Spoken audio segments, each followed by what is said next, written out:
শরীর আটকে উঠে, মানুষের আত্মা আটকে উঠে এমন এমন পরিকল্পনা, এমন এমন কর্মসূচি গ্রহণ করছেন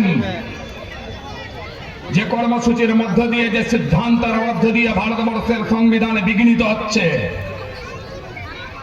পবিত্র সংবিধানের পাতাটা আস্তে আস্তে করে কালো কালি দিয়ে লেখা তার অক্ষরটা আস্তে আস্তে করে মুছে ফেলে দেওয়ার চেষ্টা করছেন ভারতবর্ষের বিজেপি সরকার। শুধু ওয়াকফ বিল নয়, একইভাবে আজকে এক দেশ এক আইন, এক দেশ এক ভোট, এভাবে নতুন নতুন সিদ্ধান্ত গ্রহণের মধ্য দিয়ে বিল এনে সংখ্যাগরিষ্ঠ থাকার কারণে সে বিলগুলোকে পাশ করে আইনে রূপান্তরিত করে, যে সংবিধানের মধ্য দিয়ে ভারতবর্ষ স্বাধীনতার পরে সর্বধর্ম মানুষের বাসযোগ্য একটা পবিত্র স্থান ছিল, সেই স্থানটার সেই পবিত্রতাকে নষ্ট করার চেষ্টা করছেন। আজকে সর্বস্তরের মানুষকে আওয়াজ তুলতে হবে। শুধু মুসলিম মানুষ নয়, হিন্দু মানুষ নয়, শিখ, জৈন, খ্রিস্টান, সর্বস্তরের মানুষ যারা আমরা ভারতবর্ষে বাস করি, একে অপরের পরিপূরক হিসাবে ধর্মনিরপেক্ষতার মধ্য দিয়ে সংবিধানকে স্বীকৃতি দিয়ে আমাদেরকে সবাইকে আজকে আওয়াজ তুলতে হবে।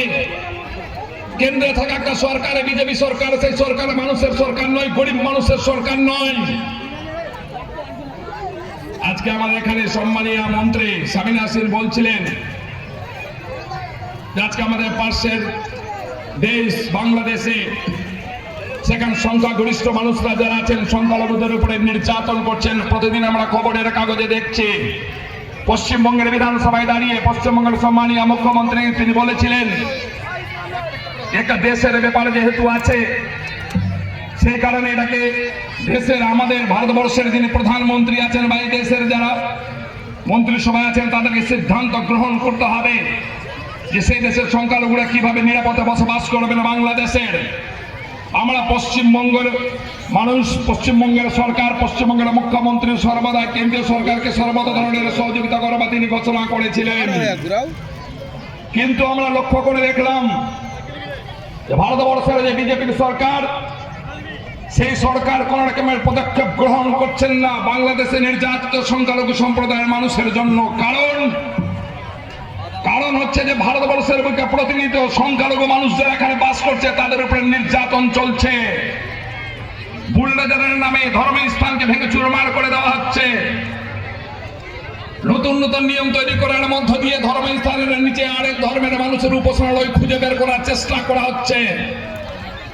একটা শান্ত ভারতবর্ষ, ধর্মনিরপেক্ষ ভারতবর্ষ, সেই ধর্মনিরপেক্ষ ভারতবর্ষকে ভেঙে চুরমার করে দিয়ে একটা নতুন ভারতবর্ষ, একটা নতুন সংবিধান তৈরি করার মধ্যে দিয়ে এক শ্রেণীর মানুষকে মেরে ফেলে দেবার চেষ্টা করা হচ্ছে। তার বিরুদ্ধে আজকের এই পথসভা, আজকে প্রকাশ্য সমাবেশ। এই সমাবেশে সর্বস্তরের মানুষকে আজকে শপথ গ্রহণ করতে হবে।